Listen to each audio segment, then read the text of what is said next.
सामाजिक नेता होगा तो वो कभी भी ऐसी गाड़ी में कभी नहीं घूमेगा। उनको उतना सामाजिक नेता एक धरती से जुड़ा हुआ व्यक्ति होता है जो हर समाज के हर वर्ग के लोग को जानता है। वो कितने लोग को जानते हैं? अपने पार्टी के 100 लोग को नहीं जानते होंगे, पार्टी में उन्हीं लोग को जानते होंगे जो उस पार्टी के लिए फायदेमंद है। इसके अलावा वो किसी भी व्यक्ति को नहीं जानते होंगे। वो तो सोना का चम्मच मुंह में लेके पैदा हुए हैं। चिराग पासवान जी, अगर चूहा मार के खाने से और ताड़ी बेचने से अगर बैकवर्ड का उत्थान होता तो यही करे। राइजिंग बिहार में आज हमारे साथ हैं युवा नेता अभय। जानते हैं इनसे आरक्षण के बारे में? जी, पहले तो हाथ जोड़कर सभी बिहार वासियों को मेरा नमन। आरक्षण, आपने एक बहुत ही अच्छा सवाल किया है आरक्षण के बारे में। आरक्षण दो समुदाय के बीच में जो खाई थी उसको काटने के लिए आरक्षण का प्रावधान लाया गया। वो दो समुदाय थी, बैकवर्ड और फॉरवर्ड, जिसमें बैकवर्ड में दुसाध, चमार, मल्लाह इस तरह की जातियाँ जो निचले पैदान पे थी। फॉरवर्ड में वो 4 जातियाँ थी जो शीर्ष पे रह के इन लोग का अगुवाई करते थे। दोनों समाज के बीच की खाई को काटने के लिए आरक्षण का प्रावधान लाया गया था, जो दोनों समाज मिलकर एक अच्छे समाज का निर्माण करे और एक अच्छे भारत का निर्माण करे। तो आज भी आरक्षण तो उन जातियों, पिछड़ी जातियों और अति पिछड़ी जातियों को तो मिल ही रहा है सर। देखिए, नाम के लिए तो मिल रहा है, पर उनके बारे में पूरी तरह जानकारी नहीं होने के कारण ये अभी भी आरक्षण से वंचित है। जिन्हें आरक्षण की ज़रूरत नहीं है वो आरक्षण पा रहे हैं, जिन्हें ज़रूरत है वो नहीं पा रहे हैं। तो क्या ये जो आरक्षण जिनको पा रहे हैं, जिनको नहीं मिल रहा है या नहीं पा रहे हैं, तो ये कौन सा जातियाँ हैं सर? इसमें बैकवर्ड की वो भिन्न प्रकार की, जिसमें दुसाध है, चमार है, मल्लाह है, डोम है, इस तरह की बहुत सी जातियाँ हैं जिनको आरक्षण दिया गया था, लेकिन ये सुविधा नहीं ले पा रही है जानकारी के अभाव। आखिर जानकारी 70 साल के पार हो गया आज़ादी के बाद, और उसके पहले उससे उसी समय 70 साल होने जा रहा आज़ादी को और संविधान लागू होने को लगभग 70 सालों के बाद भी अगर आरक्षण के बारे में नहीं जानते हैं, इसका मुख्य कारण क्या है? देखिए, इसका सबसे मुख्य कारण है, आप आज़ादी से पहले देख लीजिए कि जो पिछड़ी जाति थी अगर वो वेद पुराण पढ़ लेती थी, ठीक है, तो उसके कान में शीशा पिघला के डाल दिया जाता था, उसको उसकी ज़बान काट दी जाती थी। और आज़ादी के बाद वही पुस्तक बैकवर्ड को दे दिया गया कि तुम इसमें उलझो। और फॉरवर्ड जाति जो थी वो संविधान पढ़ने लगी। अब जब संविधान पढ़ने लगी तो वो समझ गई कि हमें संविधान से आगे बढ़ना, और इसके लिए उन्होंने ये सारी जानकारी अपने तक रखी। और जो गरीब तबके के लोग थे, जो सक्षम नहीं थे यहाँ तक पहुँचने में, उन तक नहीं पहुँचने दिया गया जानकारी। इसकी वजह से आरक्षण का लाभ नहीं ले पा रहे हैं वो।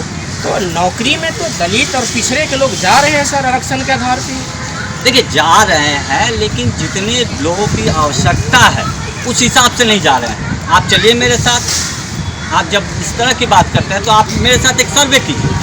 आप पहले चलिए मेरे साथ उस इलाके में जहाँ नाला नाली गटर साफ होता है, वहाँ पहले जातियाँ पूछेंगे।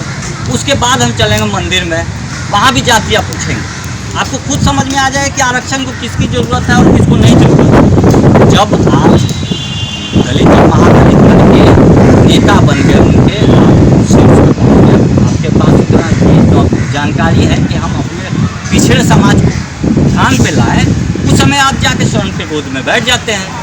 तो ये सर, तो आरक्षण तो मिल रही है ना। अगर उनके नेता हैं, जैसा कह रहे हैं कि स्वर्ण के गोद में बैठ जाते हैं, तो उनको नेता है जो उनको इस तरह के जानकारियाँ नहीं देती हैं, तो ये नेता का इस तरह का अभाव है कि वो सूचना या तो जानकारियाँ या तो कुछ ऐसा समाज में पहल नहीं करते हैं। तुम्हें आरक्षण में कहा है कि आरक्षण नहीं मिला, आरक्षण पे तो सब जा रहे हैं। पिछड़ी जाति हो, दलित के जाति हो या तो अति पिछड़ी है, सभी जाति के लोग आरक्षण के लाभ लेते हैं। लोकसभा, विधानसभा सब में जीत के जाते हैं। जी, वही बात मैं भी बोल रहा हूँ कि जब चुनावी बिगुल बजता है तो ये लोग दलित और महादलित, डोम, चमार सब करके वोट बटोर लेते हैं। उसके बाद इन्हें छोड़ देते हैं मरने के लिए। और इनके पास भूख से ये नहीं होता है कि हम आगे की जानकारी, अब वो अपने पेट की आग बुझाए या इस तरह का नॉलेज लेते चले, अपने बाल बच्चे को पाले कि पहले जाके संविधान पढ़े। उसकी जानकारी देने के लिए अगर हम किसी को खड़े करते हैं, किसी के अगुवाई में चलते हैं और वो बाद में जाके स्वर्णों की गोद में बैठ जा रहा है, तो कभी किसी पार्टी को ज्वाइन करके हमें भूल जा रहा है, तो गलती इसमें उनकी नहीं है। वो तो कमज़ोर, उनको आरक्षण इसीलिए दिया गया था कि आप कमज़ोर से थोड़ा बलवान बने, लेकिन आज भी उन्हें कमज़ोर ही रखा गया है कि वो अपने बारे में फिर कोई क्वेश्चन ना पूछे। सर जैसा बता रहे हैं, लोकसभा विधानसभा बार बार जो है वो जीतते हैं, चाहे वो अति पिछड़ा जाति से हैं, पिछड़ा जाति से हैं, दलित से हैं। ऐसे अनेकों नेता हैं जो कि एक ही विधानसभा से, एक ही लोकसभा से या दूसरे लोकसभा से लगातार सत्ता में रहते हैं, उसके बाद भी आप बोलते हैं आरक्षण के लाभ नहीं मिला। जी देखिए, सबसे बड़ा चीज़ है, आप अभी भी आप देखे होंगे कि अगर चूहा मार के खाने से और ताड़ी बेचने से अगर बैकवर्ड का उत्थान होता तो यही करें। हम तो यही सिखाते हैं ना कि आप ताड़ी बेचिए, आप चूहा मारिए, ये मेरा काम है। आपका काम वो नहीं है, आपका काम है अपने बच्चों को अच्छी शिक्षा दें और भारत के निर्माण में आपके बच्चे योगदान दें, इसके लिए आप अपने समाज को जानकारी देंगे। लेकिन ऐसा कुछ नहीं होता। वो चुनावी समय में आएंगे, कहेंगे हम तुम्हारे साथ हैं, तुम्हारा काम ये है, तुम चूहा मारो, तुम मछली मारो, तुम दूसरा पियो। अरे पढ़ाई भी कुछ चीज़ है, शिक्षा भी कोई चीज़ है। जिस दिन हमारा समाज अगर 5 किलो चावल के बदले शिक्षा और रोजगार मांगने लगा, हमारा समाज बदलेगा। आपने शिक्षा की बात की, बिहार में सरकारी विद्यालय है, कॉलेज है, मध्य विद्यालय है, इसमें हमारे सभी जातियों का आज़ादी है कि शिक्षा प्राप्त करें। एक लोग कहते हैं कि मुझे शिक्षा नहीं मिलती। जी देखिए, आप किसी भी स्कूल में जाएं, वहाँ जाके आप देखिए कि वहाँ के अध्यापक का क्या रूल और रेगुलेशन है, वो टाइम पर पहुँचते हैं कि नहीं पहुँचते हैं, वो कितने बच्चे को पढ़ा रहे हैं, बच्चे को सुविधा जो मिल रही है वो उन तक पहुँच रही है कि नहीं पहुँच रही है, इसकी कोई जानकारी कोई लेने वाला नहीं है। और शिक्षक, जो भी शिक्षक वो आप सबसे बड़ा चीज़ है, आप उनके बारे में पूछिए कि वो कौन से समुदाय से आते हैं। आपको खुद पता चल जाएगा कि हमारा समाज क्यों पिछड़ा हो गया, हमारे समाज को क्यों नहीं पढ़ने दिया जा रहा है। सबसे बड़ी चीज़ है शिक्षा। शिक्षा हमारे समाज में बहुत है।